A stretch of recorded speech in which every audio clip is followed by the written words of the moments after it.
All right. So today we have just had the memorial service for Charlie Kirk. And during that service, some very interesting things were shared. First of all, one of the speakers, I believe, said that Kirk was German for church. Excuse me? It's Scottish. In Scotland, the word for church is Kirk. In German, it's like Kirche or something. I don't know. It's different. It's different. But here, like my local church down the road is called the Old Kirk. So it might have a German origin. German heritage used to be, well, German used to be the second language of the USA. So it could be, but his name's Charles James Kirk. So to me, that would suggest, I don't know, it could suggest a Scots-Irish heritage, but I don't know. So that, right? that was just, insufferable. No, and then one of the speakers gave a speech where he proclaimed that Jesus would be returning soon. And obviously, I'm of the opinion that there's some nuance needed in a conversation involving that topic. But before I get into that, I just want to address this idea of revival because it's been readily reported on. I was looking at some headlines that are coming through here in the United Kingdom as well as in the USA. And you can see here that, Charlie Kirk's evangelical uprising is taking root in Britain. Charlie Kirk funeral mixes rally and revival as mourners vow to spread MAGA message. So there's certainly something of a revival happening. Now, what does that actually mean, right? Because I'm curious about the phenomenon itself. What is a revival? Well, one of the more outstanding to me was something that took place in the Isle of Lewis. The Isle of Lewis is an island in the Outer Hebrides. Scotland has a lot of islands on the west coast that go all the way up to the north. And on one of the most northernly, on the west side, there's a small rural, well, they're all small rural communities at that point. And I was told that that revival began with just a couple of elderly ladies praying. And then that prayer became a contagion almost. Everyone started to get in on the prayer until the community was just rallying together and wanting to worship. It was like some spiritual component of their lives had been missing, and it was just highlighted by the piety of these elderly women who broke through, let's say, in prayer and seemed to bring an energy that just everyone was like, what's going on? I want to be a part of that. People just started to be drawn towards this energy of, hey, let's embrace a spiritual component of our lives. And we need to ask ourselves, well, what is that? Is there some utility in that? Is that just some kind of psychological quirk where lots of people begin to emulate the behaviors of other people? Maybe there's a great hunger for some kind of communal bond and people just latch on to whatever seems to be happening. Or is there a deep transcendent spiritual element to it? And I think that's a question we need to answer as we study this phenomenon. I believe there is something to it. But a question I pose in this video is the idea, is the Rumspringa over? And what I mean by that is the Amish have a practice called Rumspringa. And that is where young Amish will go off into society before they decide to be baptized into the Amish way of life. And if they do come back after Rumspringa to be baptized, it's understood that they're making a commitment for life. And so that commitment will involve marriage to another Amish woman. It would mean being part of the society. There would be certain tasks, certain responsibilities that would be given to you and you would be expected to perform as part of the Amish collective. Now, our societies, our national Rumspringa has taken us quite far from our Christian origins, and there's been a lot of national discussion about what is a Scottish person or a British person, right? An English person, a Welsh person, an Irish person. What is an American? And lots of people will trace it back to, well, it's a shared history, right? It's a heritage. It's parents and grandparents and forefathers and foremothers who lived here. It's a language, it's national dishes, it's national celebrations, festivities and holidays, it's our songs, it's our customs, you know. Just in the wall behind us, I'm hanging a kilt on the wall, and there's certain things that our cultural heritage will pass on, these, what Richard Dawkins would call the meme. Okay, a unit of knowledge that is replicated across generations.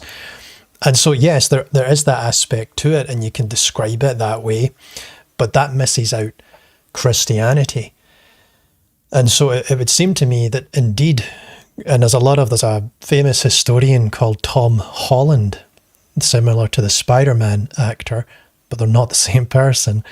And Tom Holland is a very, very good historian, one of these people who are artistically fascinated by history. And he highlights the importance of Christianity. Now, Tom Holland is an atheist. He's no friend of Christianity. Well, he might be these days, but he certainly historically wasn't someone who was going to bat for Christianity. He was just a secular historian. However, he sees that the civilizing force, that the national flavour of the United Kingdom, of the United States, and of course Australia, New Zealand, Canada, is this shared Christian heritage, right? It's what Britain built its nation out of, okay? And that wasn't done overnight. Okay, because if you look into medieval England, there was no such thing as universal rights. Okay, that didn't happen. That instinct we have towards other people having an inherent worth and an inherent value, it wasn't fully furnished in the first millennium, in the centuries preceding. It just wasn't there. Right, and if you imagine a television show like The Walking Dead, and you see Negan, and Negan's the big bad, played by Jeffrey Dean Morgan, and he's such a tyrant, etc., that would have been a benevolent, angelic force in medieval times, because those times were nasty, and people were just killing on a whim. Conflict was the flavour of the day. A young child would be expected to become familiar with the sword from infancy because of just how tumultuous the time was. So, when we find ourselves in the modern era with our sensibilities, with the idea that people have an inherent worth, that is the evolution of an idea germinating in the hearts and minds of people. An idea that's always been fully furnished in God, but it took time for that idea to grow warm in the hearts of man. And that warmth, you can really feel it. You get a right good heat off it today. But it is not to be taken for granted, right? It's not to be taken for granted, because if you look at the current state of the world, the Christian ethos, the idea of imbuing someone else with inherent worth, isn't necessarily present in other cultures and societies. I'm going to report some things, and I want it to be known because I live under a tyrannical dictatorship that arrests people for saying things. I am reporting on what I have heard. Okay. So, for example, there are countries, I'll just leave it ambiguous, there are countries you can go to in this world where bribery is the thing. When the police stop you, when you interact with customs, you're expected to bribe. You're not just, maybe I'll bribe. No, you are expected to bribe. Corruption is the thing. That's the national character, is corruption. Okay, there are nations in this world where lying is the thing. You lie, you just lie. Right? And this won't be fully comprehensible to a British or an American audience unless you've travelled the world and you've interacted with different cultures. Right? I'm not saying every other different culture is just full of liars and corrupt people, but what I'm saying is we live in a world where there are liars and corrupt people that are not hooked in to this sort of developed, evolved Christian sense of the world. And we take it for granted, but we are losing it. And when you see the dichotomy in politics, the polarization, the factionalism, it's not good, right? And you see it very evidently in British and probably more so in actually American politics, where someone made the good example. It's like the prisoner problem. Okay, you've got two prisoners, and if they tell on one another, right, they'll both suffer. If one tells on the other, then they get out free. But if they both remain silent, they'll get a lesser sentence. They'll maybe do a month, maybe 2 months each, right? But if one of them grasses on the other, if one of them snitches, then they will get out free, right? But you see the problem, right? Because then they both might be tempted to snitch, in which case they both go away for a long time. So there's that tension, right? And what that prisoner problem presents is the idea that, hey, we need to get on with one another, even if we see the world in a different way. And the problem is, that's not going to happen if one political party assumes power and then just uses the, Department of Justice or whatever to pursue its political enemies, right? And does casual subterfuge, etc. And then if the other political party gets in, what do you think they're going to do? Do you think they're just going to play by the rules? No. And then when the other parties suffer, what are they going to do? Appeal to the values of the people they screwed over? It's like, no, it's a terrible game to play, and we should not go down that route. So we need to remember that what stops that, what prevents corruption, is a groundedness in faith, right, and something transcendent. And if we look at Scotland, I'll look at Scotland, England, I'll look at America, right, in terms of their religious composition. Now, Scotland in its 2022 census, it's 51.1% no religion. All right, so over half the population of Scotland will fill out a form and say they have no religion. What that means is half the population of Scotland are untethered from their identity. Every single town in this country has a church. Every single one, right? There may be some small ones that don't, but most do. I live in a small town of 7,000 people. There's maybe 7 churches in my town, different denominations. They're not all open anymore, but that shouldn't surprise you, considering half the population don't have a religion, apparently. So Christianity is now a minority overall, with certain pockets of strength, right? I talked about the Outer Hebrides. Well, they're very religious out there in the rural areas, And I think the rural and being closer to nature does elicit a much more profound spirituality that if you live in a bigger city, you tend not to be so attuned to, because there's so much noise and distraction, and you can see other modes of being within which you could find an identity, right? You could easily integrate into this group or that group, and that can be your church. Unfortunately, this group and that group need to have some kind of transcendent element to give them a spine, right? So that they can stand up.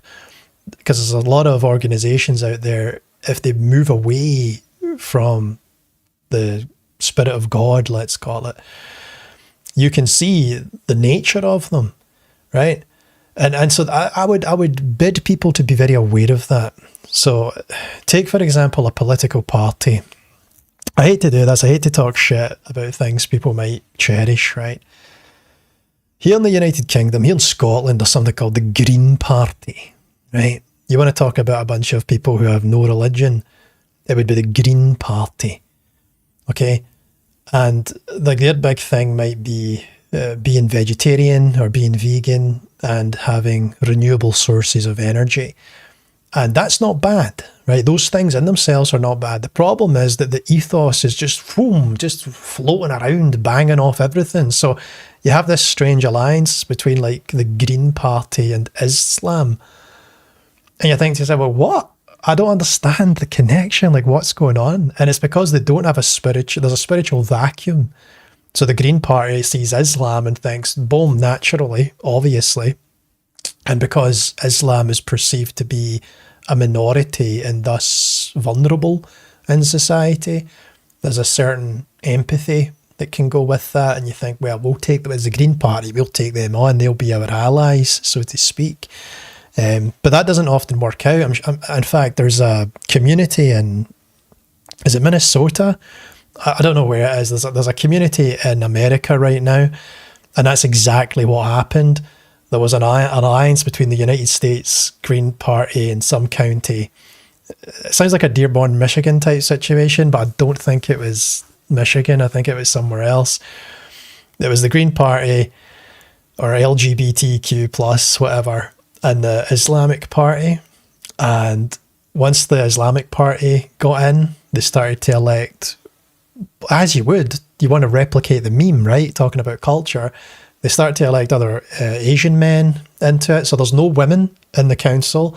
You're not allowed to fly the LGBTQ plus flags anymore. And you've got the call to prayer going out over the town. And all these, kind of Green Party Americans are like, whoa, what the hell? We feel betrayed, right? Obviously, like we're not allowed to fly our flags. We can't have butchers beside your mosque. Like, what's going on? And it's it shouldn't surprise people that individuals are not clean slates. Individuals come from somewhere. Individuals have stories. Individuals have sacred heritages, right? And there's something wholesome and lovely about that. But where it falls apart is if different people sort of impose different values that feel a bit less cohesive, right? I want to be careful in how I frame this because I'm not trying to promulgate any kind of animosity or anything like that. Dear leader, don't arrest me. But you know what I'm saying? It's just an obvious fact coming from a sociological place that people would rather replicate a culture that fits with their heritage instead of a foreign culture that's slightly different. Okay, so in Ghana, there's witch camps. That's as bad as it sounds. It's not Harry Potter, it's Auschwitz for women. So they send the witches to the camp to be tried. And you're executed, obviously. It's not a good time. In regions of Pakistan, There's places, obviously, women can't be educated, and the sort of more tribal approach to law enforcement overrides the state. So things get very brutal and violent, and it's not really properly policed. And so you look at that and you think, well, what's the problem here? Why is there witch camps over here? So there's an asylum seeker issue where people come over from Africa into Europe, and what happened last week was a dinghy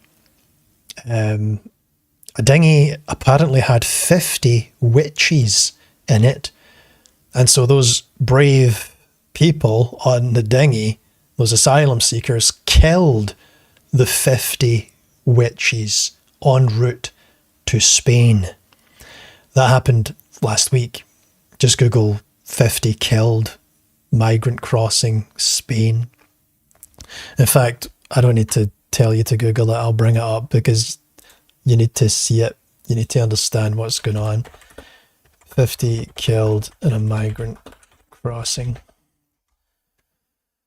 The guys, this is pretty grim, but it makes the point. It's important to see this. So there you go, BBC News. So you know it's not just a story that's been made up.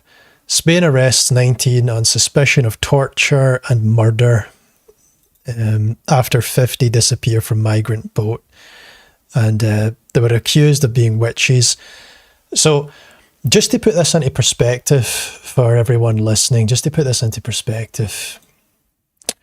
you know of the Salem witch trials. Oh, you've heard about Salem.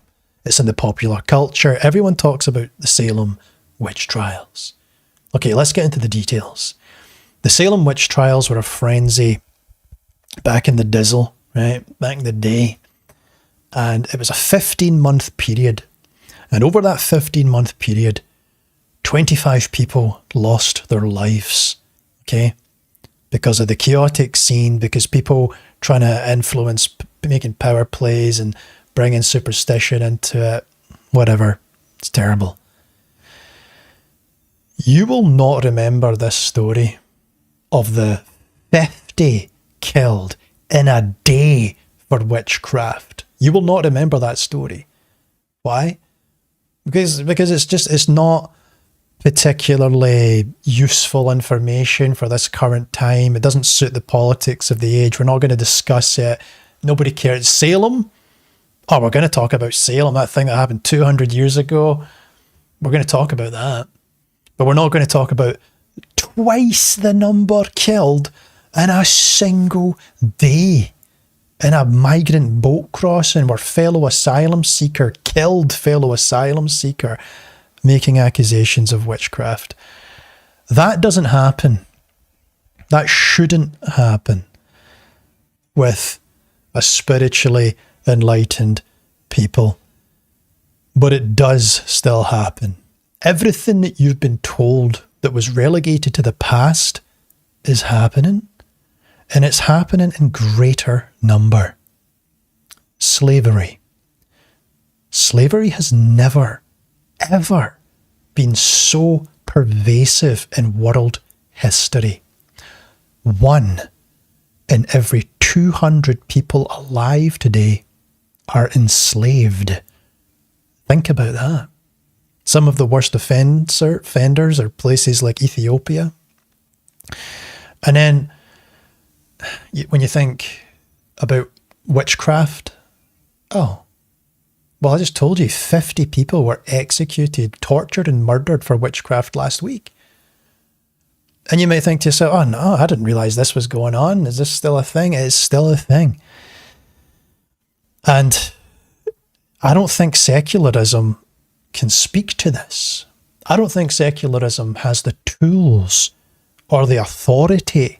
It clearly doesn't, because secularism is afraid to call these things out because it's seen as culturally insensitive, right?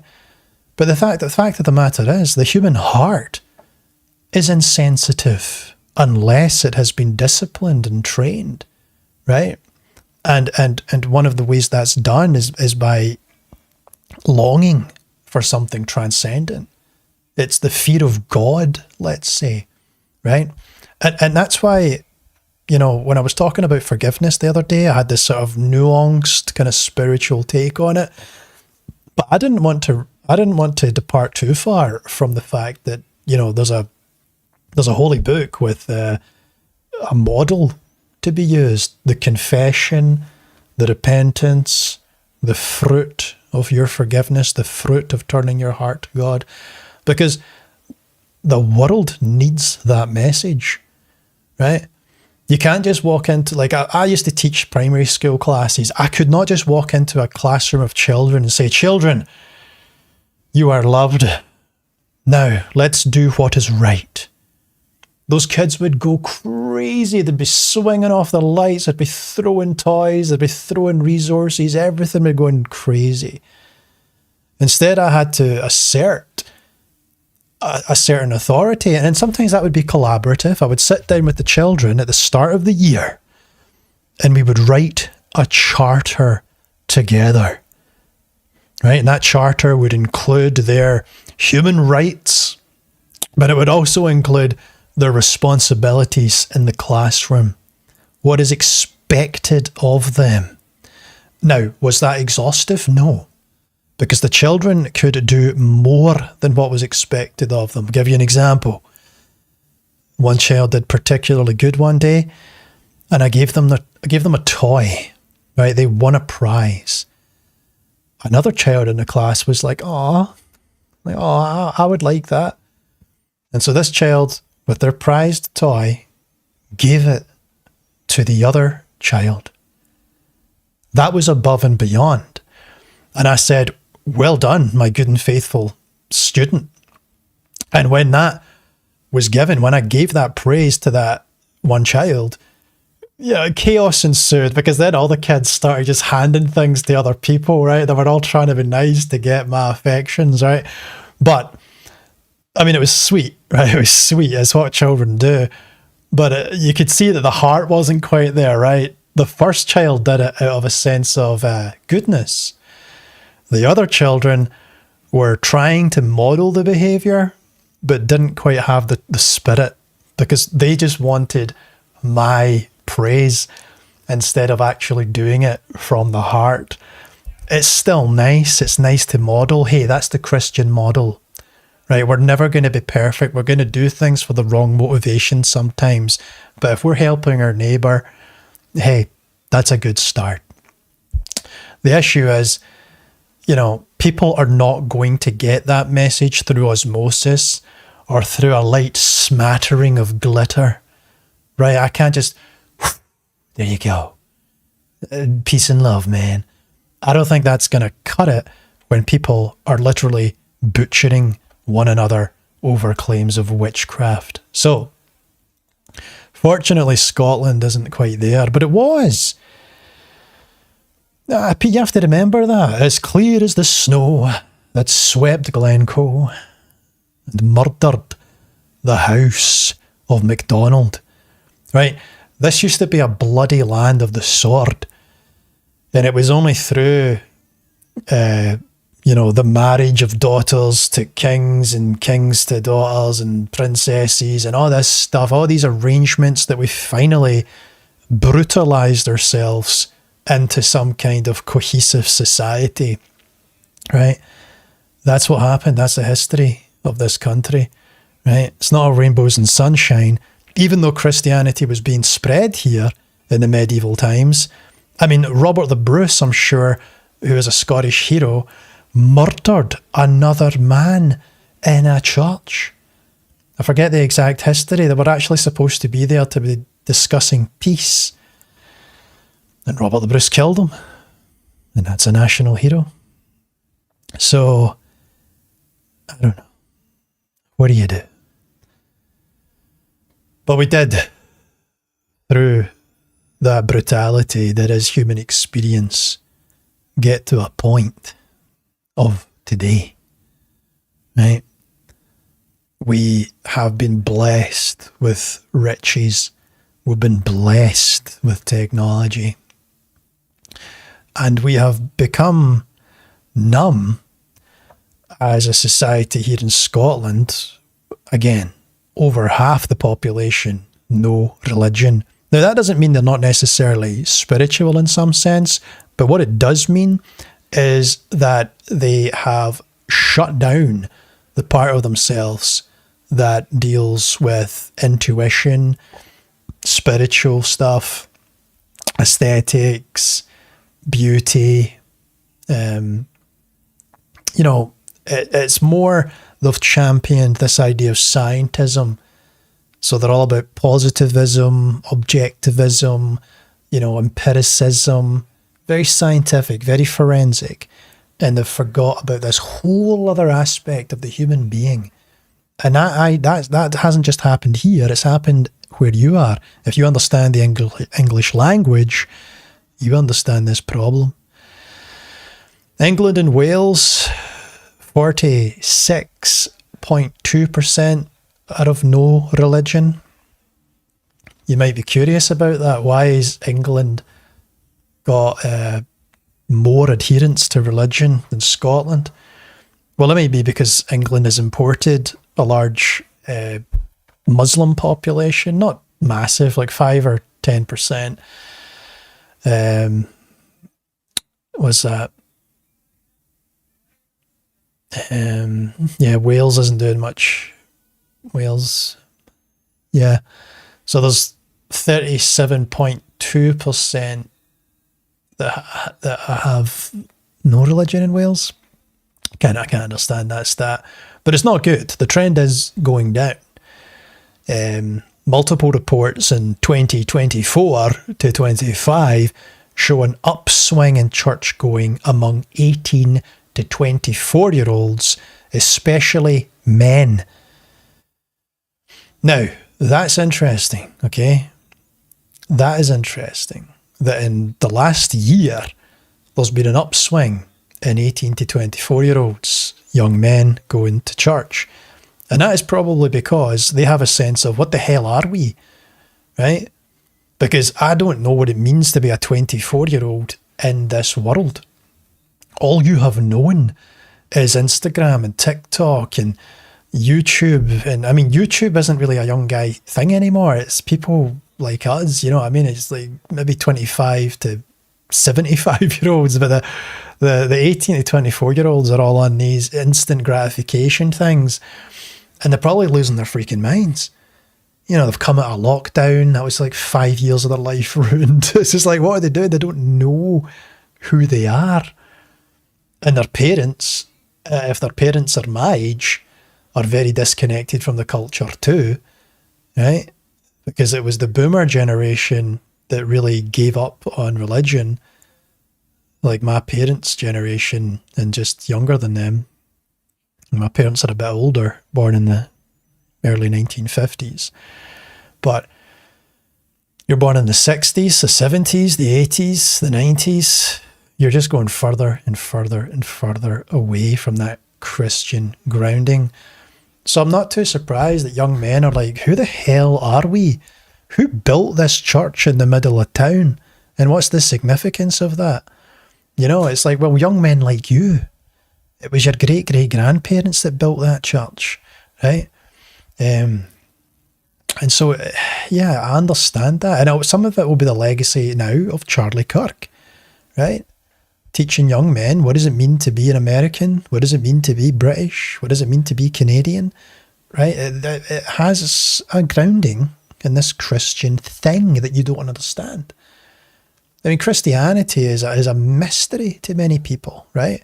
And of course, there's always deeper depths of mystery to it, but people are so ignorant that they think Jesus Christ is the full name of a man, like his surname was Christ, right? They don't understand like the story and who these people are in the Bible. The Church of England is moving big money on signs of a post-COVID attendance uptick. Bigger spend planned for 2026 to 28. Well, it's nice that the Church of England, which is the Protestant church there, is thinking of expanding and growing because the Church of Scotland is getting smaller. You know, centuries old churches are closing, and it's a right shame. So it is. Now, in the United States, data from 2023 to 24 from Pew's New Religious Landscape Study shows that 62% of respondents are Christian and 29% unaffiliated. The long slide has slowed, possibly leveled, since 2019. Now, America and Ireland are uniquely dug in when it comes to Christianity in the West. Like Australia, New Zealand, Canada, the UK, forget about it. But Ireland, the Republic of Ireland, and America are two big holdouts. And really, the Western world needs to kind of like, we need to look at Ireland and we need to look at America. And we need to hope that you guys hulk up, you know, just and call out the secular world and make that difference and rise up champions. Because, yeah, we were just dying on our ass for the longest time. Obviously, there are a few smatterings of people such as myself, but, you know, we take heart at the fact that Ireland and the United States are committed, that they're not abandoning their heritage with the same callous nature as... I don't understand Scotland. I really don't get it at all. You know, you got this cold, dark, grey-ass country. You know what we need to do? You know what we need to do as Scottish people? Abandon our faith. What the hell? That is the death knell, man. Like, if you look up drug deaths, I'm not exaggerating, Scotland is number 1 in the world. You might think it's someplace like Estonia or Albania or Serbia. It's Scotland. We are number 1 for drug deaths in the world. In fact, you know that number decreased recently? So our drug death rates are now the lowest that they've been in a long time. And we're still the number 1 nation for drug overdoses in the freaking world, man. Why? Oh my God, why? I mean, why would you even ask why? Over half the population of no religion. Do you know what that means? It means they've got no hope. Hope and religion go hand in hand together, right? You can't have a happy society of people who don't have faith. It's completely irresponsible to try to create a community, never mind a country, that's godless. Oh, I despair. Just dumb, just so dumb. But of course, these career politicians, they don't care. You know, I heard it said in a recent interaction in America that if you're a politician, you shouldn't be trusted if you don't have faith in God. And here's the funny thing. Keir Starmer met up with Donald Trump the other week. And Keir Starmer's like, oh, you know, my religion's always been very important to me. And it's like, no, it hasn't. You said you were an atheist a couple of years ago. You said, I have never believed in God. And then suddenly you're standing beside Donald Trump in front of a church saying, actually, my Christian faith is so important to me. When? When did that happen? You just look like a deceitful, lying bastard. You know what I mean? And hey, maybe you're not, but you were not transparent about that at all. This is a huge surprise that you said the opposite was true for you your whole life. You said you've never believed in God. And then suddenly you take office and you're like, oh, I believe in God. I've got zero respect for that.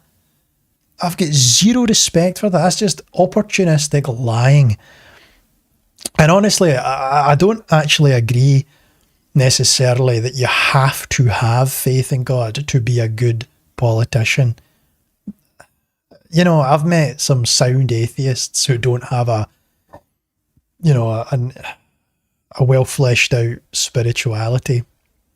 But, I've met some nice people who would claim to be atheistic, very intelligent, very altruistic.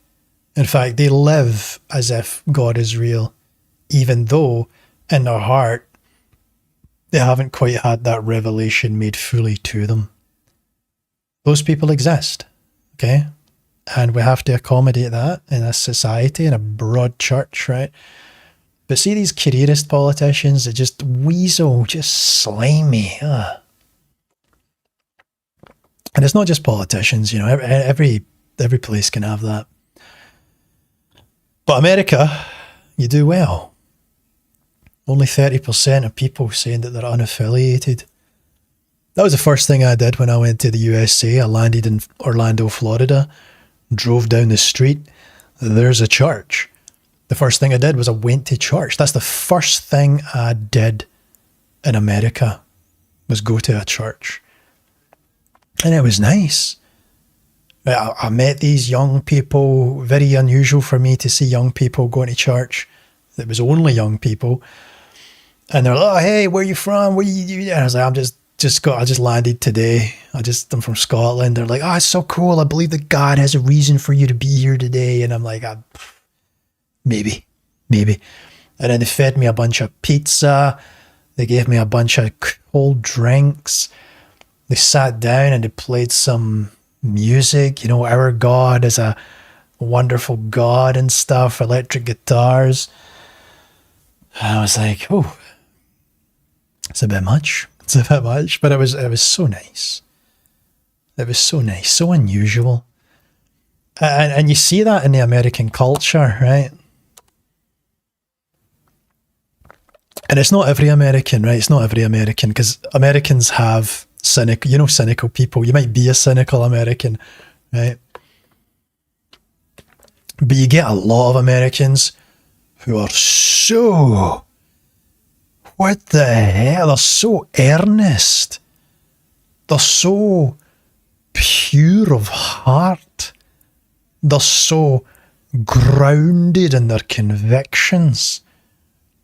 I think they're called Mormons. I'm not joking, but just, they're just, I got on an Uber in America, and the young guy's just talking to me, like immediately talking to me like he's known me for 10 years, which is ubiquitous. You get that in Glasgow as well. He's just talking to me and he's like, yeah, this girl, my girlfriend did XYZ and it hurt my heart. It hurt my heart. And I was like, who says that? That's the most cringy. What are you talking about? But I wasn't like that. But I come from a society where you're picked on if you're vulnerable. And so if you're from America too, you know this as well. There's bullies, there's people that'll pick on you for being too vulnerable and whatever. But even still, I feel like you get that more in America, that purity, that sincerity of expression, even if it's insincere, even if it's not always true, and if it's a bit candy ass, it's there. There's a culture of, here, let's be a certain kind of man. It's like Daniel Rogers that I spoke to. I did a live stream with Daniel, right? You remember Daniel? He's got his own channel. You should subscribe to Daniel Rogers. He's one of these people that strikes you as so sincere and so pure of heart. And it's the kind of person that I just feel so exposed. I feel so broken beside. Right? It might just be because here in the UK we watch a lot of movies, and that might almost dehumanize the American to us sometimes, but I just feel like a natural, broken, wounded, just washed up, in comparison to someone like Daniel Rogers. And it's the same with Charlie Kirk, right? Charlie Kirk has that, and I guess this is it, right? As an American, you look at Charlie Kirk, that's every American. Clearly not. But Charlie Kirk had that. Charlie Kirk had those qualities We're like, 31? 31? He's married, he's got 2 kids, he's got this massive non-profit enterprise with an $84 million turnover. And then they spend almost every penny of that right back into that's how a non-profit works, right back into it all. And you're just like, what? How the hell does that happen? You know, and I think it's because here in the West, in the secular West, and you'll know this if you're in California or New York or one of the more modern American kind of cities that are just eschewing faith, people are not getting married anymore. People are not having children anymore. People have lost faith in these things, right? That's why I'm 36 and I'm not married and I don't have children, right? It's because I couldn't... Well, that's really on me, to be honest. You know, I'd say I couldn't make it work, but yeah, I was a qualified primary school teacher, which is an okay job here. You know, I could have got married, I could have did X, Y, and Z, but it's just, it doesn't feel like something's wrong, right? It might be there's something wrong with me, but I just feel there's something wrong with the society I live in. I feel so discombobulated. I feel so divorced from a community. I don't have the communal ties. I think that's what it is. I think it's, as a man, I have weaknesses to me. I do. And where a community would have grounded me, where an older man would have put his arm around my shoulders and said, here, son, don't get any stupid ideas. Here's a good life. Pursue it. I haven't had that. Right? You know, my dad died 20 years ago. Was it really 20 years ago? Yeah, it's almost 20 years ago. Fucking hell. I just don't have the guidance. I don't have the community. So I'll see something and I'll pursue it. And then that lockdown happened and threw me for a whiz. And it's just like, geez. But it's not just me using my example. Like, some of the people that I listen to and follow,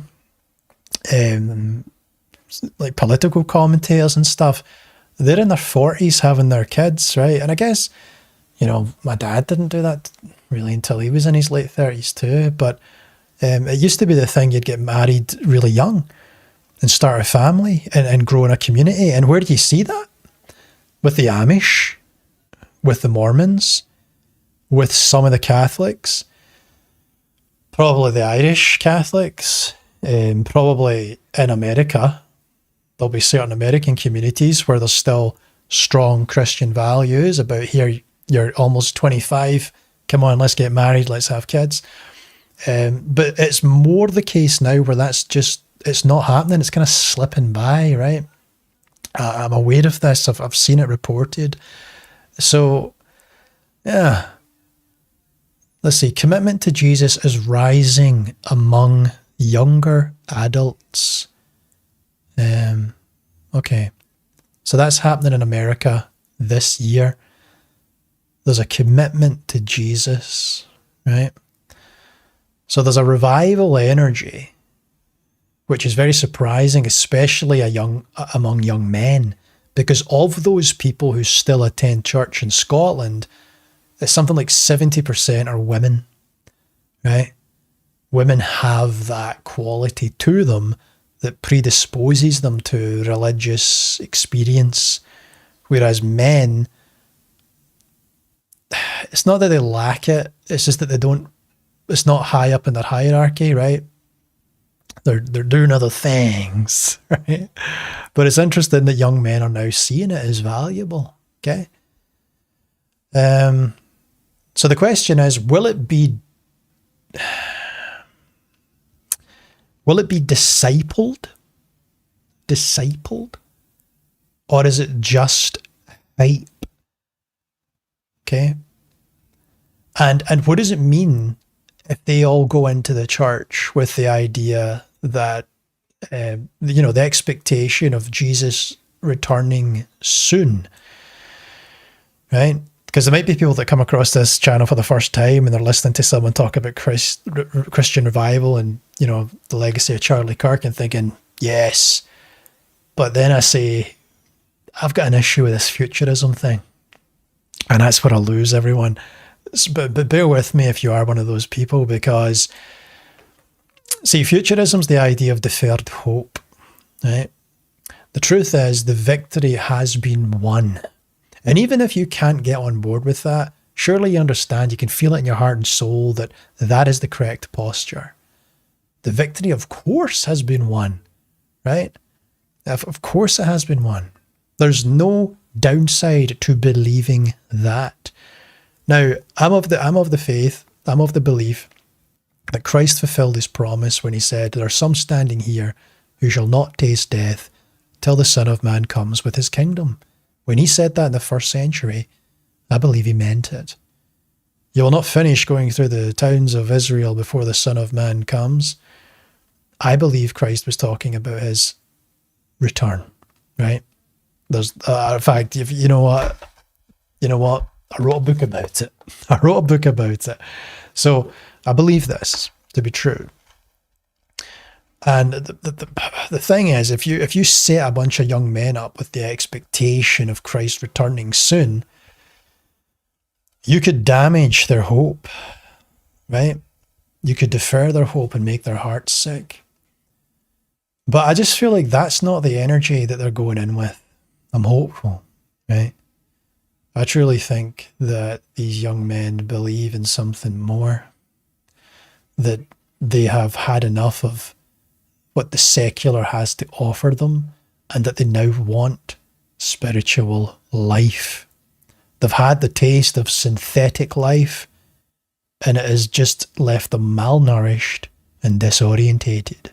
And now they want to seek out the life, the eternal life, the resurrection life, the reconciliation. They want to partake of the divine nature. And when they do that, I do believe they're going to find something so much more nutritious. But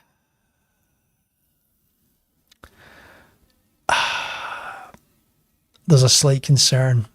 There is a slight concern about whether or not they're going to be swallowed up in some kind of ideology that just fractures around them, or if they're actually going to live the worldview.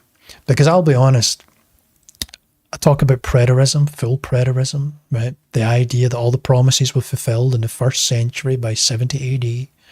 But that is not the most important thing, right? If they have a heart for God, then it doesn't quite matter what the head knowledge is, what the ideas are in their minds, what their subjectively held beliefs are. That's not so important. If their heart is for God, then they will just incidentally do the things that are good. If they have orientated themselves toward the Holy Father and the example of Jesus Christ, then they are just going to do the things that they need to do, and it will be good, right? So there's that aspect to it as well. So what do I mean when I talk about worldview? Well, your worldview is your deep map of reality. What's true, what's beautiful, what's good. Whereas ideology is more about policy or program, some kind of programming about, I don't know, it's a bit more materialistic, I would say. I'd say that people stick to worldviews more because they shape meaning and not just opinions, okay? There's something about the transcendent nature of a worldview, and it's so much more than politics necessarily. I know Charlie Kirk's legacy is a he's a political speaker, but I would argue that the thing about Charlie, or rather what he was going for, is not necessarily about endorsing a politician or a political party. It's more about standing on your principles, right? And arguing based on those principles, based on your values.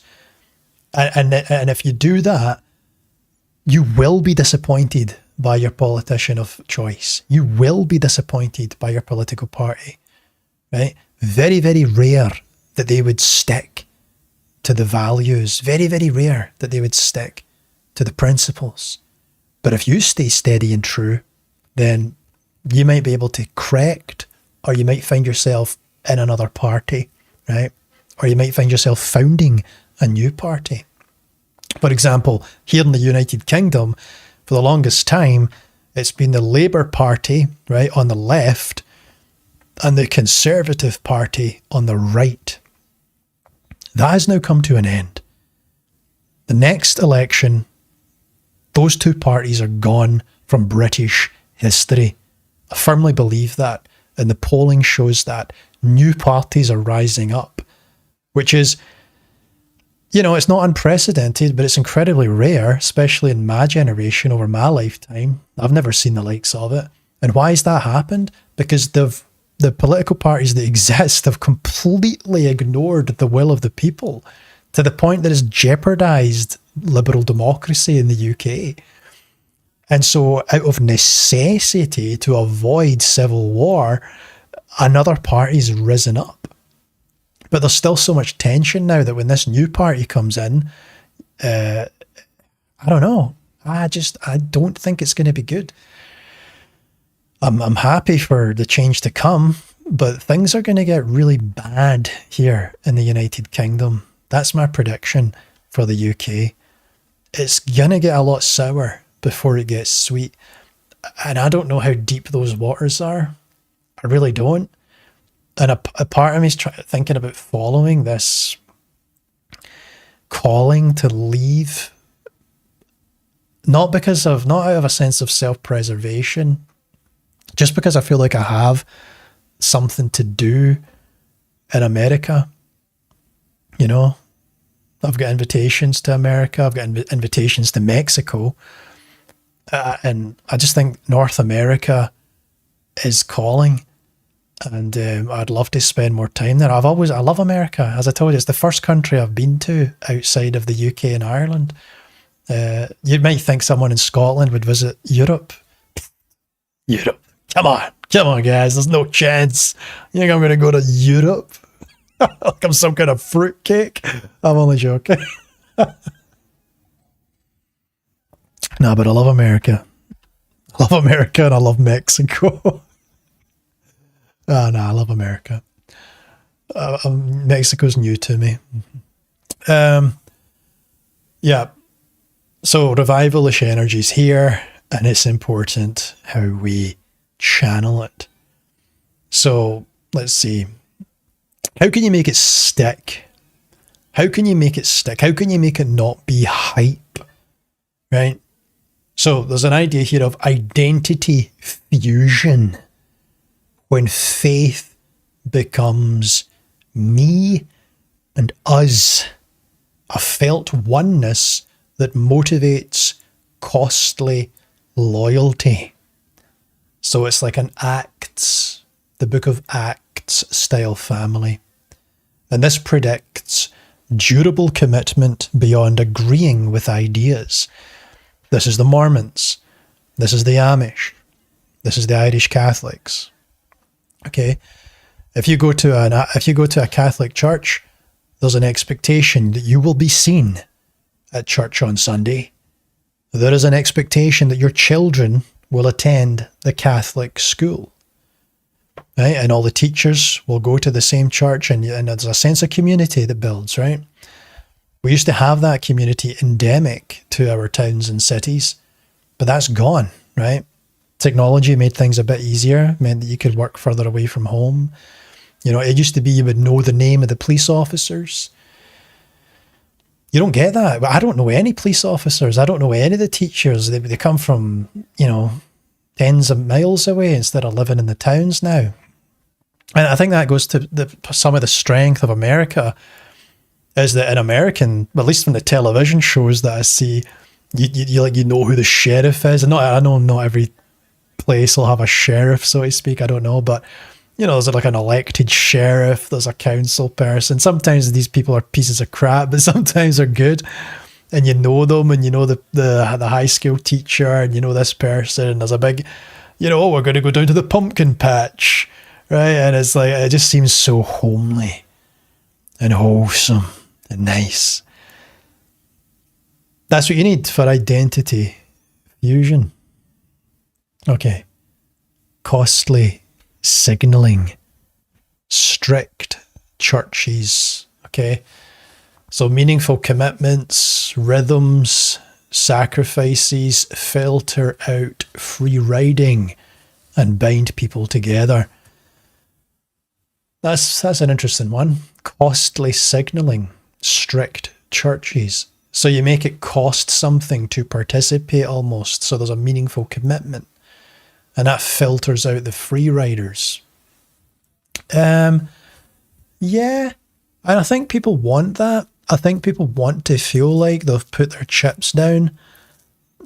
Right? There's something about that. You don't want it to seem like wishy-washy. Meh.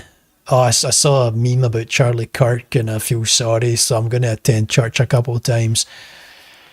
And the thing is, I think young men are good. It can sometimes be a bit fantastical in their imaginations, but I was in Birmingham in England, and in the middle of Birmingham, there's this big old church, this big old cathedral type thing.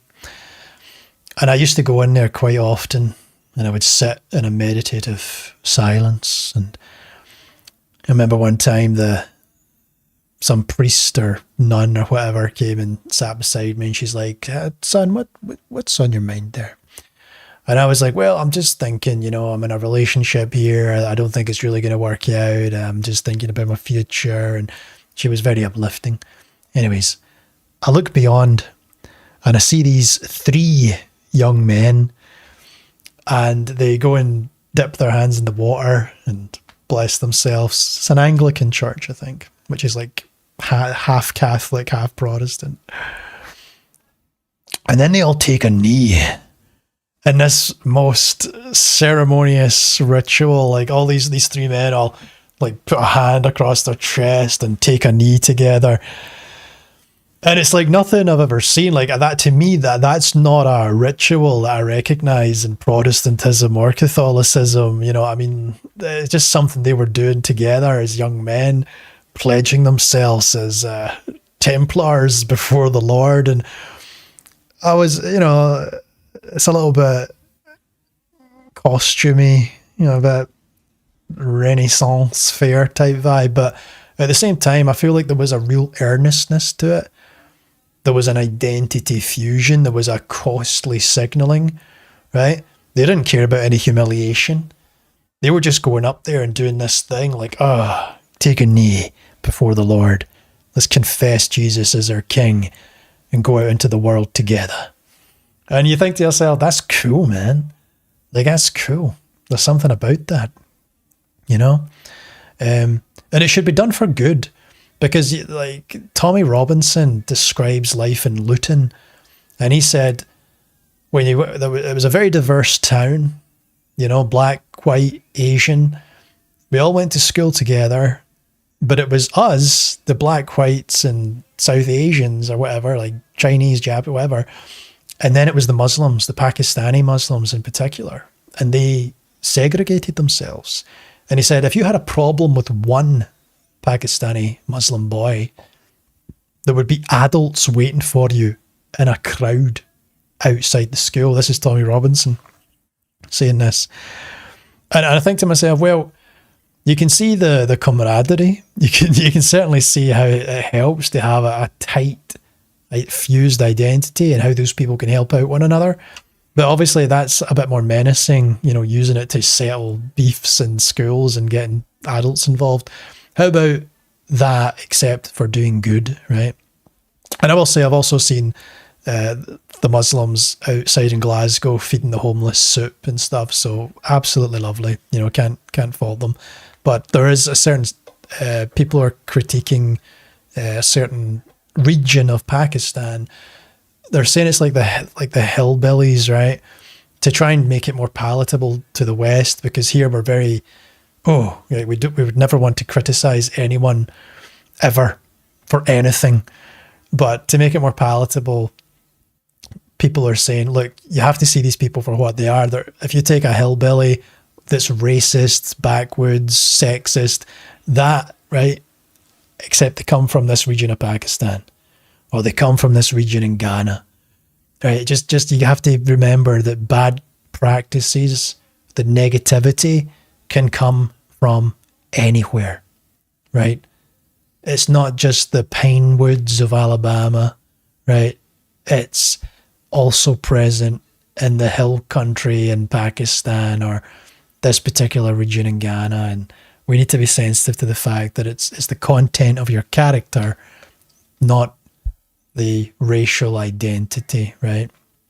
In the spirit and the legacy of Martin Luther King Jr. And, I feel like that's where Charlie Kirk was often misunderstood, because his arguments were very much framed in terms of content of character over racial characteristics. And he would powerfully and perhaps evocatively speak out against race-based incentivization, or like if you were to lower the grade threshold to increase diversity, because I think there was universities were saying something like there's too many Asians and there's too many white people attending, and so we want to make sure that there's other communities represented as well. So let's lower the threshold for like Hispanics, blacks, whoever it might be, right? Because they come from, they'll come from neighborhoods or communities that don't prioritize education. I've heard it firsthand from Black Americans that they'll come from a community where seeking education is called acting white, and it's seen as a certain, treacherous behavior, as if they're too good for the hood or something like that. This is firsthand. This is not me making this up. This is me reading people's experiences. And it's not the experience of every African American. Lots of African Americans don't experience that kind of lifestyle. But if you come from a bad neighborhood in Chicago, then is it Chicago? I think Chicago's bad, or a bad neighborhood in Atlanta, or a bad neighborhood in Michigan, then you're gonna see people around about you enmeshed in gang culture that don't want you to succeed. And the problem there is, it's the same problem here in the UK, is if you speak out on that, people have a whole list of things to call you. They'll call you a racist, they'll call you a colonial, they'll just go to town on you. And all you're doing is saying, this guy's got a gun. This guy shoots people every weekend. This guy's clearly a maniac. And you're not going to call him out because you have, and it comes from a place of empathy. You might say, well, look, there's a historical precedent of exploitation and there's a history of slavery in America. And so we want to be very sensitive about that. And it's like, yeah, but at the expense of what? Because we did the same thing in the United Kingdom, and all it cost was thousands of young girls being raped. Again, you're going to hear lots about this in the news coming out soon, but the biggest scandal that's ever happened in this country is the police, local councils, and Pakistani gangs just creating an industry out of raping young girls, getting them hooked on heroin, and just allowing it. And we have two reports now, the Casey report and the J report, both of which confirm the reason this was not investigated was a fear of being perceived to be racist.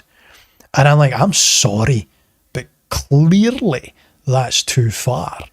And we also have on record, documented, parents trying to rescue their daughters who have been arrested for interfering. And we've got police officers recorded as saying, that it was a lifestyle choice of the young girl, that she was just a drug addict and a sex worker, at 14 years old? So these are the complex issues, right? And this is the legacy of Charlie Kirk again. It's the idea of principles, values mattering more than hearty words, right? Of people saying to you, "Oh, look, you're bad. You're a racist. You're a sexist. You're a Islamophobe." It's like, no, I'm not. I'm none of these things. I'm critiquing something else, right? And I see that as the legacy of Charlie Kirk as well, is not to let the popular culture with its smears knock you off balance. Now, at the same time, you have to be humble and you should listen. If somebody tells you that something doesn't work, like let's just say if an African American said to me, "Look, I understand your point, but the way that you speak and the way that you're coming across, that won't work where I come from. That won't work in Atlanta. That won't work in Michigan." Right? It doesn't work. They'll see you coming. They'll think you're, imposing something on them. At which case you got to take a step back and say, okay, I need to change my approach. I need to change the way I'm talking about it to be effective with that particular community. There's something to be said for that. But you don't change your principles, right? You don't change your values. You just change the tactic, right? And the tactic might be, you're not the person to say it. You're not the one, right? It's not a good look for a white guy to walk into that neighborhood and start being like, "Guys, obviously this is bullshit. This is what you should do," right? They're just not going to hear that from you.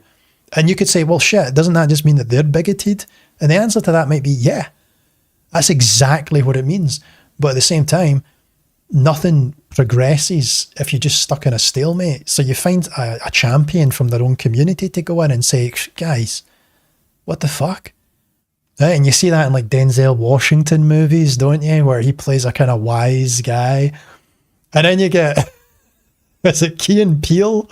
Two comedians in the USA, Key and Peele, Jordan Peele and Keegan-Michael Key.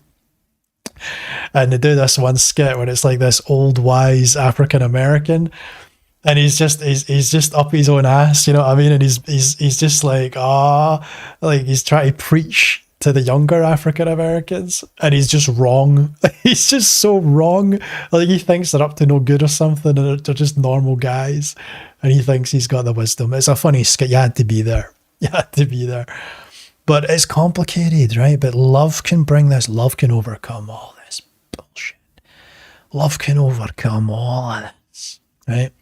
We just need to interrupt the memes, right? As Richard Dawkins defined them, units of cultural knowledge. So there are populations who replicate units of cultural knowledge that say, you're the problem. It doesn't matter if you're a Democrat, you're the problem. You know, you might be the nicest Republican, you're the problem. You might be, there might be some racist white people, you're the problem, black man. There might be some racist black people, you're the problem, white man. There might be some sexist men, you're the problem, woman. And those would be the correct people. I'm only joking, right? But still, it's, you know what I'm saying? Nah, I'm only joking, obviously. But that's the attitude, right? Oh, we come preloaded with the villain. And if your silhouette matches, if you just look like that, then I've already made all my assumptions up about you, right? It's classic prejudice, classic stereotype. But the thing to overcome all that is love. And that's the third point. So we have identity fusion, right? Where that oneness motivates, right? It's me and us.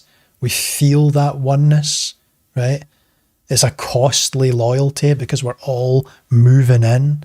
We're investing of ourselves, right? And that cost will filter out the free riders.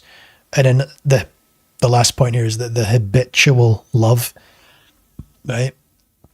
People are formed by rituals, habits, And that's the thing, we can condition ourselves to be certain types of people, but we can also change that conditioning. And through neuroplasticity, reinvent who we are and what we respond to, how we respond to stimuli. Okay? That can happen. So, this is what you might refer to as liturgies in a sense. Okay? Desire is trained by practice. Practice outlives hype.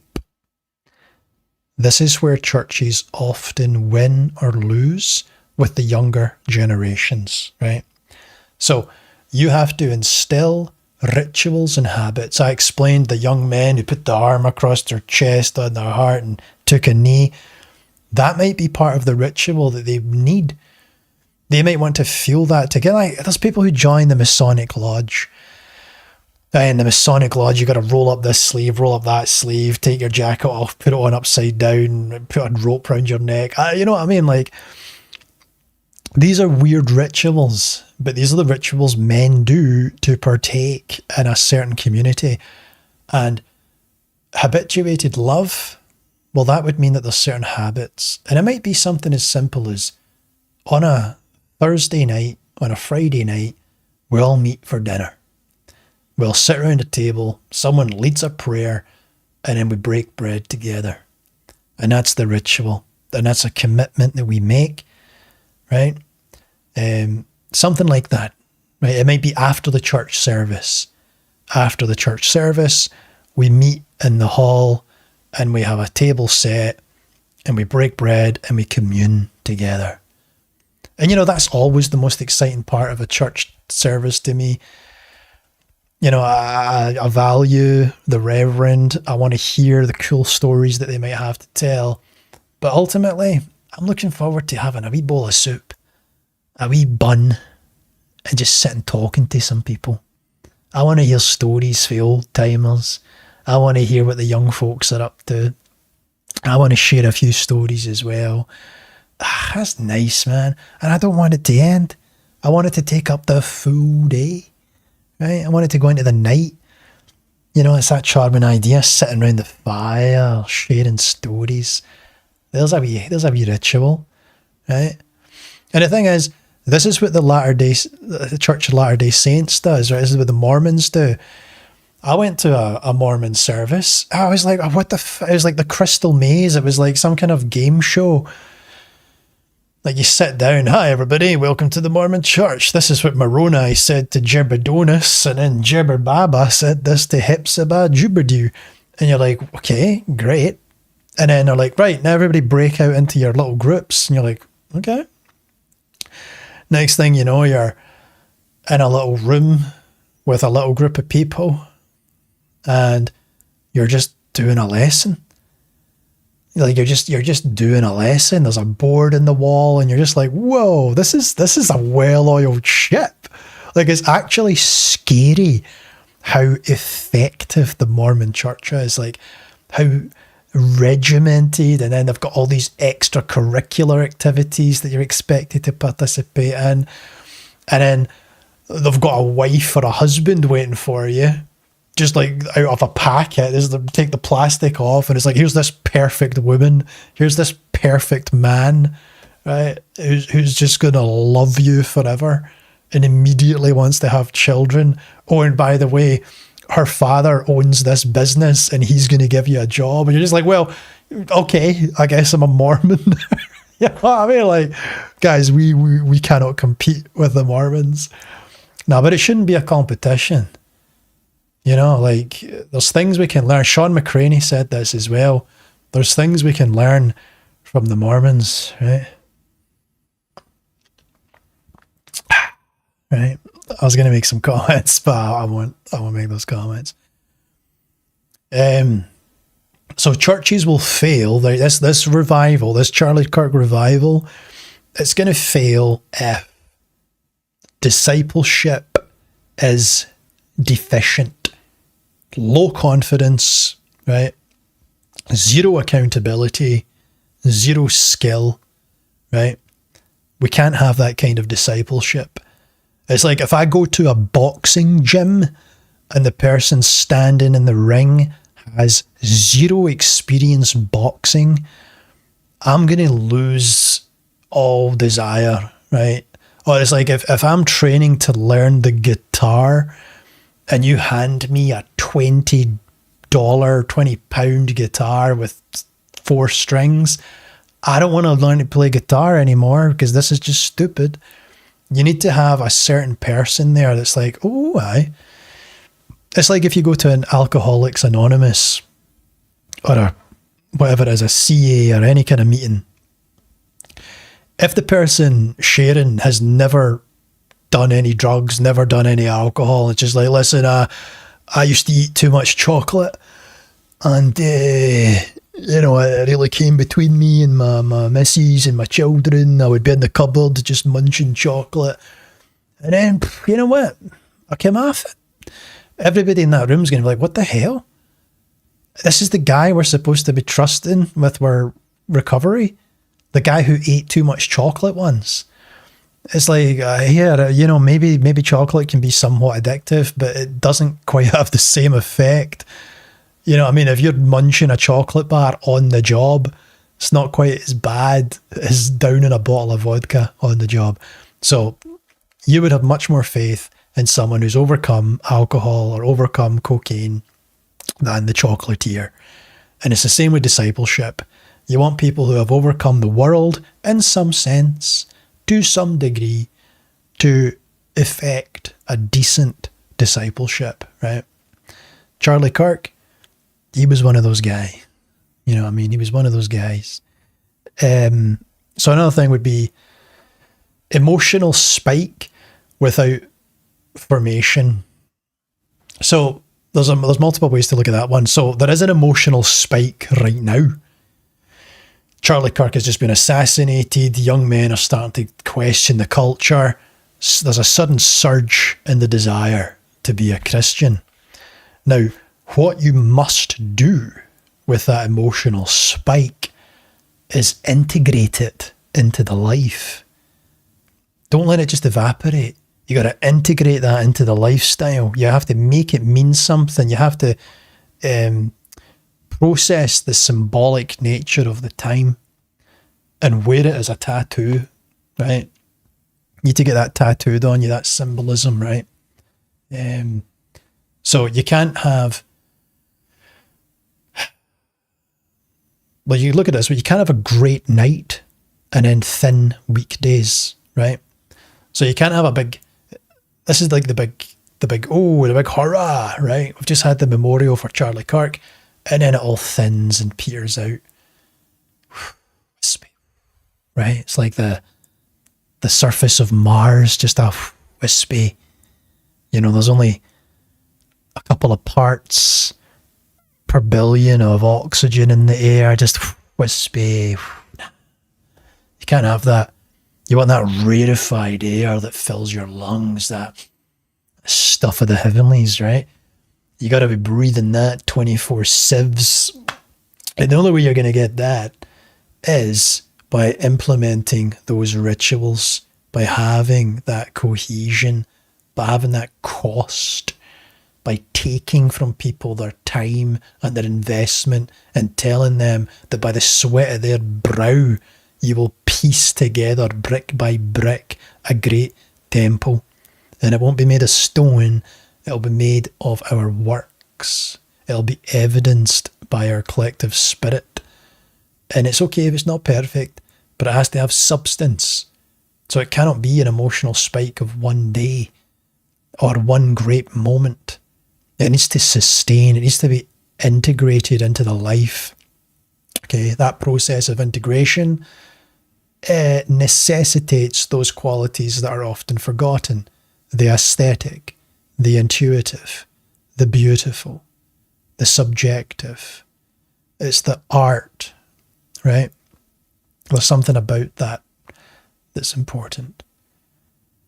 So yeah, if there's no integration of God, then yeah, you're going to lose it. And you could offer a lot you could offer a lot too from one of these churches as part of the ritual. I think mental health and healing. I talk about this spiritual healing, but it could also be a societal healing from a secular culture that's forgotten itself. And there's more to be said for that. I'm going to create a website. I'm going to give myself a deadline too. So by October, let's say October the 7th, we'll go live. October the 7th. Why is October the 7th coming to mind? That's a terrible day, isn't it? Didn't something bad happen there? Let's not do October. Let's do October the 14th. Right. I'm going to go live with this website and some resources on it for spiritual healing. One of you listening, you could help out with that if you want. I'll show you it. I'll run it past you before then. Just email me. I'll put the email in my channel description, and we're going to build something out. Turning Point USA. We'll do something like that. Right? I'll get down to the university next year, right, in January, and do a Charlie Kirk thing. But it won't be political necessarily. It's all going to be about the principles and teachings of Jesus Christ and some of the messaging that I've distilled in this book. But we'll grow it together.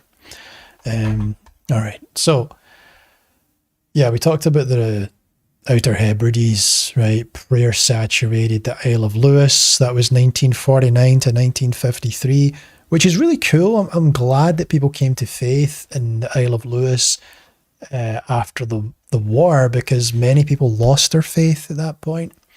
There was the Jesus movement of the late 60s and 70s. There was a huge youth draw, media splash, mixed legacy, creative, but often weak doctrine, weak discipleship, and eschatological obsession.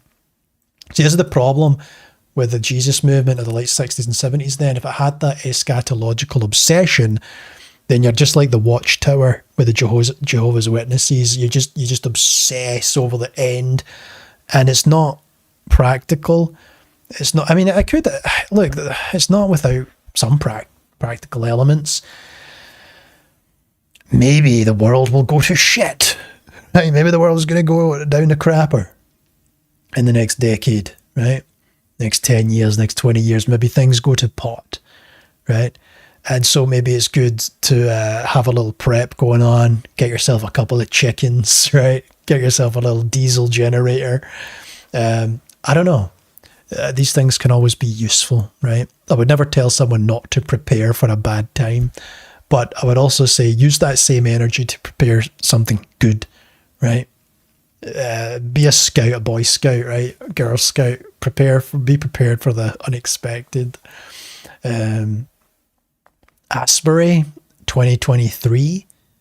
I'm not sure where Asbury is, but 50,000 visitors over 16 days, spread by live stream. Okay, that's good. A viral worship moment. That's good. I like to see things like that. It's good to see the technology being used. Obviously with Charlie Kirk. Ty the Mail returned to church. Yeah, he was good with that. He really helped bring in that. It was a kind of marriage, really, of politics and theology with Charlie Kirk, wasn't it? He was just trying to use Christian principles to argue for, an ethical country with certain values. I know some people are hesitant about what they call Christian nationalism, but it's really a misnomer when you think that the nation was created on principles of faith, right? It was there's a heritage there, in God we trust. And certainly there was many signatories on the Declaration of American Independence who were from Scotland. John Weatherspoon was a preacher in the town 2 miles south, and he came from a tradition where there was the declaration of Arbroath, And that was a bid for Scottish independence that was a direct appeal to the Pope. So, yeah, the countries like the USA, countries like the United Kingdom are built on Christian ethics. They are Christian countries. America is a Christian country. The United Kingdom is a Christian country. It's not a discussion. It's not a debate. Tom Holland, the secular historian, will tell you this. You know, the confluence of Christian people, of Christian practices, of Christian ethics that all came in together to create this torrent that is these nations. I mean, feeds the very roots of them. It's like, doesn't get more Christian than that. It literally doesn't get more Christian than that. There is no other Christian country that you would go, oh yeah, it was the UK, the USA, and then a bunch of Catholic ones that are not real Christian. Only joking. Only joking. So yeah, that makes sense to me. So we want that worldview, right? And worldviews can change lives, while ideologies, nah, they're just slogans. If the church offers content without community and hype without habits, the graph goes back down. Yep. Strict doesn't mean mean-spirited. No, strict is just about meaningful practices. So humans stick to what costs them something with people they love, right? There's something about that. Gen Z doesn't need more cliffhanger prophecy. They need mission with milestones fulfilled, not forever deferred. That's also, I'd say, in the legacy of Charlie Kirk. Like, as someone running something like he ran it, Turning Point USA, you need milestones. You need to see where you're going next. You need to know what the next move is. So you can't be like, oh, Jesus is going to return sometime. Let's just wait and see what's going on. It's like, no, we're not waiting anymore, right? We're not waiting. We live in the victory. Let's move forward and let's have some practical milestones in mind, right? Let's make sure that there's 2 new churches in my county by March. Let's make sure those churches are running smooth. Let's make a movement happen, right? Let's give people a reason to show up. Let's let them know it's going to cost something of them, but it's not going to be some twee candy ass movement. This is real. We need real men to come and join. We need good women of faith there too. Let's get a movement. You know what I mean? Let's rise up. Rise up. Yeah, we don't need cliffhangers. We need milestones. Yeah. Revival isn't real until it survives a calendar. And that is so true. Right? It cannot just be a sudden surge that then peters and dies and dissolves and it's gone. It needs to be mapped out. It needs to be coherent. So yeah, I think something's been said there. Let's turn to the chat now. Let's see what the chat are saying. The chat are probably like, man, you're off. You're so off, man. You're so off message. You're so off piste. Let's see, Lady Cymbeline. Hey. Erica Kirk, a powerful reminder to forgive even in the depths of transgressions against us. 100%. And that's why it's so important, right?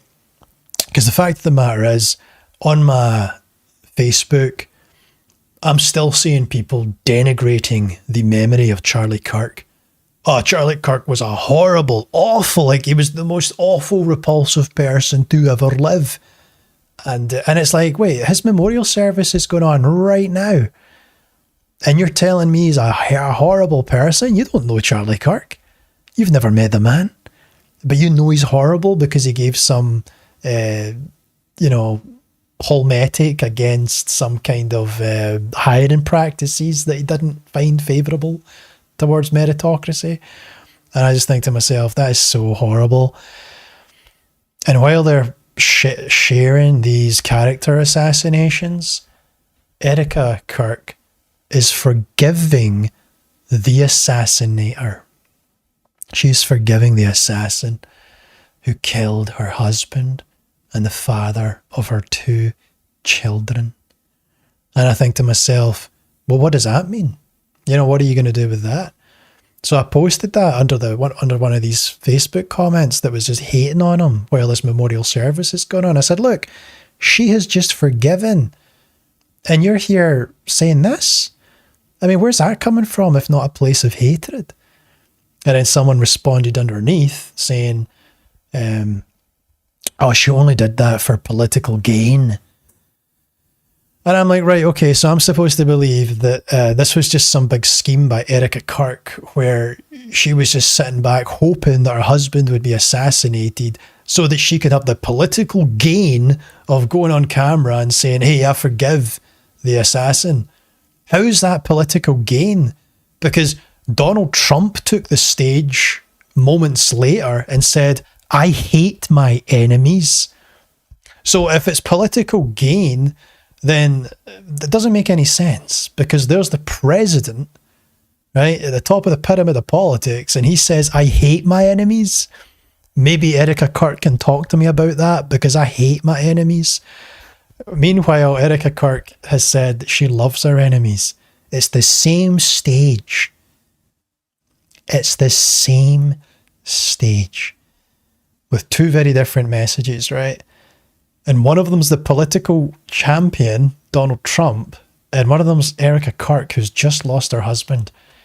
And this guy's going to turn around and tell me, oh, Erica's just playing a political game. So I told that man, let's revisit this moment on the other side of life, huh? You, me, Jesus, Charlie, and Erica, let's all huddle together and let's just look into the heart of Erica and see, was she just playing a political game? I think you'll find she wasn't. And then let's look into your heart and see what we find there. Was it some measured comment you made? Or were you speaking from a place of hatred? It's like almost as if that person couldn't fathom that Erica Kirk could forgive the murderer. Like it's just impossible to imagine that she would do that. It's just a political game for her. Well, it wasn't a political game for Trump, who took the stage and said he hates his enemies. And he's still supported. And I'm pretty sure people could have rallied behind her if she said, you know what, let's get the bastards. Everybody would have cheered, yes, finally, let's kick a little ass. But she didn't. She didn't touch that nerve. She went the other way, right? And you're going to sit there, you're going to be so cynical about that. Come on. Yeah, it was amazing. It was truly amazing. There's Joe. Hey, good to see you, Joe. The infant mortality rate is so high in the Middle Ages too. I often think how families would be experiencing death all around them just at any moment. Hallelujah. I mean, did I just say hallelujah after something terrible? Oh, I was looking at the other comment when I said that. Guys, don't cancel me. Yeah, hallelujah, guys. Just that infant mortality rate in the Middle Ages, guys. Can I get an amen? I meant to say something like amen in a kind of solemn way. And the wrong word came to mind. Truly awful time. Do not go to medieval times. Ken Barber, Charles or Charlie is particularly known as Chuck. Familiarly known as Chuck. And Kirk is Gaelic for church. Yeah, there you go, man. Right? Some guy coming out giving the Germans all the valor. You know what I mean? Red Devil. The change happened when people could actually read the Bible themselves. And those 2 things, yeah. And literacy rates went up, yeah. That's so true, Red Devil Studios, right? It was all about people comprehending the word, right? There was a change, there was a key change there, sea change there, rather. And I think we could see another one. We have to. Society has gone badly. Let's just say it's going badly. You know that, Red Devil Studio. Red Devils. Do you follow that Billy Moore? No, sorry, you're Manchester and he's Liverpool. He's Liverpool. But Billy Moore, he documents all the degradation in the society of the UK. He just goes to lots of different towns in Scotland and England and stuff, and it's just dire, absolutely dire. Yeah, that's it. Yeah, the name Charles means free man, and Kirk means church. Charlie Kirk, free man and church, things he loved most. Absolutely, he was really, really quite prescient naming. The word church in our English Bibles is unscriptural. It hides the ecclesia, yes, the called out, were Israelites and proselytes. Their calling on earth was completed in 70 AD. I'll give that an amen. People can discuss it in the chat if they want. Lady Assembly, yes, there's been... Yeah, that's right, Salem. That's right. Salem, Mass, right, Massachusetts.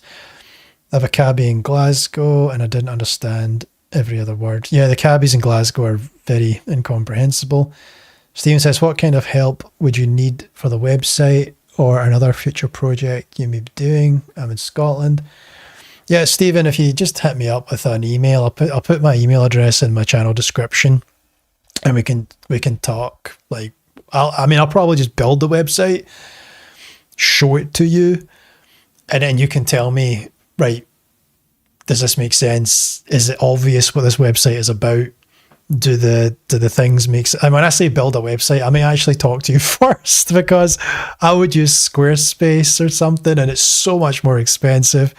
If you know how to build a website, you can do it for like so much cheaper. So yeah, I might discuss that with you, just because it can be cheaper. And if you don't have any idea about website design, that'd be pretty sweet. You know, probably got a cheaper domain name and stuff as well. Anyways, I think I've said my piece about the Charlie Kirk revival, right? The Rumspringa. The Rumspringa is over. The project of secularism has been tried. And it has been brutal, right? We've had the bloodiest period of history in the 20th century. The 21st century has just modernized the warfare.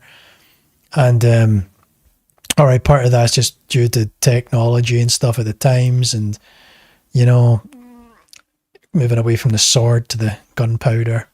But at the same time, secularism, yeah, it's leading to nihilism, it's leading to depression, it's leading us to a dark, cold winter, and we need the spring, we need the sun, we need the light, we need God. And I think that's where we're going to end it here, folks. So, shake stars from the sky, good to see you. We've had a good little chat here tonight, and we'll do it again. I just wanted to come straight off of the Charlie Kirk Memorial with a few off the cuff comments, just kind of check in with people, and it's nice to see the thoughts in the chat there. And yeah, let's do something with this, right? Let's hopefully have a revival that has some traction.